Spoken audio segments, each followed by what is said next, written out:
Hello दोस्तों, स्वागत है एक बार फिर से आप सभी का कहानी सुनो में। कहानी सुनो में आज आपके लिए लेकर आई हूँ एक प्रेरणादायक कहानी जिसका नाम है भाग्य का लिखा। तो चलिए जानते हैं कैसे हमें हमारे भाग्य का लिखा हुआ मिलता है। आ जाइए आप सभी लोग। आज की इस कहानी के ज़रिए आप समझेंगे कि किस तरह हमारे भाग्य का लिखा हमें मिलता है और साथ ही दूसरों के भाग्य का लिखा भी हमारे लिए फ़ायदेमंद होता है। इस भाग्य पर कहानी के ज़रिए आप कई सारी बातों को जानेंगे और वो भी सभी बातें कहीं ना कहीं आपकी ज़िंदगी और माइंड में एक पॉजिटिव असर करेंगी। इस कहानी को एक बार ज़रूर पढ़ें और समझें कि किस तरह भाग्य का खेल हमारी ज़िंदगी को आगे बढ़ाता है।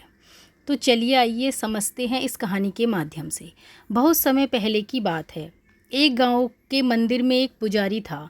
वो पुजारी अपना सारा समय मंदिर की सफाई, पूजा पाठ, आने जाने वालों के लिए पूजा करने में ही बिताता था। उसके परिवार में कोई नहीं था और आने वाले पैसों के चढ़ावे से ही उसका घर चलता था। वो पुजारी व्यवहार का बहुत अच्छा था। उसके मन में पैसों के प्रति ज़्यादा लालच नहीं था।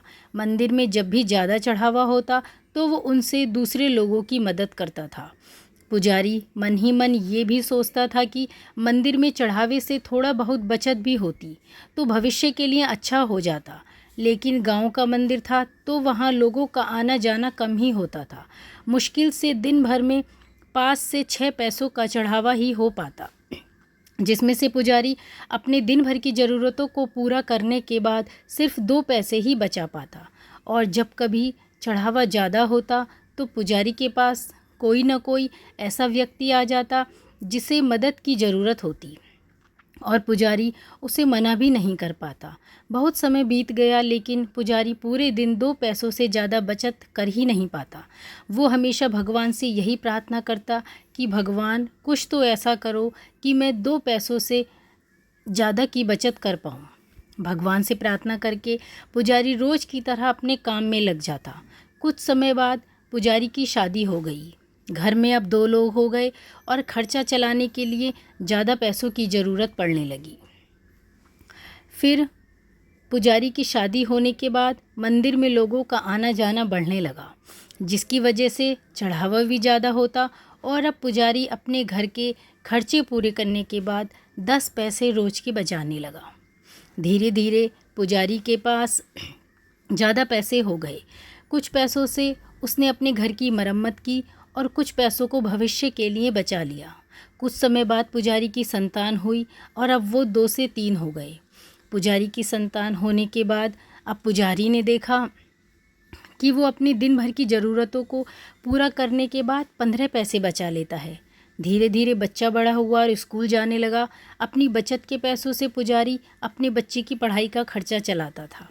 जैसे जैसे बच्चे की उम्र बढ़ती गई और पढ़ाई का खर्चा बढ़ने लगा, वैसे वैसे ही मंदिर में चढ़ावा ज़्यादा होता चला गया। ज़्यादा लोग आने लगे और पुजारी के जीवन में पैसों की कोई कमी नहीं हुई। अपनी ज़िंदगी को इस तरह बदलता देख पुजारी ने एक दिन भगवान से प्रार्थना की और पूछा, भगवान, मैं रोज़ के 2 पैसे बचाता था और बहुत कोशिश करने के बाद भी कभी 2 पैसों से ज़्यादा नहीं बचा पाया, लेकिन आज के सब खर्चे करने के बाद भी 30 पैसे बचा लेता हूँ, जो कि मेरे और मेरे परिवार के लिए बहुत हैं। इन सब की वजह क्या है भगवान? क्या ये आपकी कृपा है या मेरा भाग्य?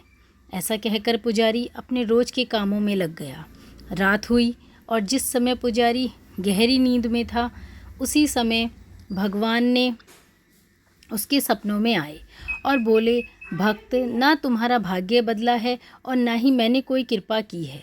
तुमने जिस दिन शादी की और तुम्हारे घर में जो स्त्री आई उसके आने से तुम 10 पैसे बचाने लगे, जिसमें से 8 पैसे तुम अपनी पत्नी के भाग्य के थे, जिसकी वजह से तुम दोनों के पेट भर खाने पीने और बाकी ज़रूरतों की पूर्ति होने लगी। फिर तुम्हारी संतान हुई और उसके बाद तुम 15 पैसे बचाने लगे, जिसमें से 5 पैसे तुम्हारी संतान के भाग्य के थे। और आज जो तुम 30 पैसे बचा रहे हो उसमें से 15 पैसे तुम्हारे बच्चे की पढ़ाई और उसके भविष्य के भाग्य के हैं। भक्त, तुम आज भी अपने भाग्य से सिर्फ 2 ही पैसे बचा रहे हो और आगे भी 2 ही बचा पाओगे। तो दोस्तों, इस कहानी से आप कई बातें समझे होंगे और साथ ही आप ये भी समझे होंगे कि किस तरह हमारे भाग्य का लिखा हमें मिलता है और साथ ही किस तरह दूसरों के भाग्य का लिखा भी हमारे द्वारा होते हुए दूसरों को मिलता है। आपने देखा होगा कि कई बार लोग पार्टनरशिप में काम की शुरुआत करते हैं और धीरे धीरे वो काम बहुत चलने लगता है और जब काम चलने लगता है, इनकम ज़्यादा होने लगती है, तो वो लोग पार्टनरशिप तोड़कर खुद का काम शुरू कर देते हैं और फिर वही काम शुरू करते हैं अपना और उन्हें नुकसान होने लगता है। इसका कारण भी भाग्य है।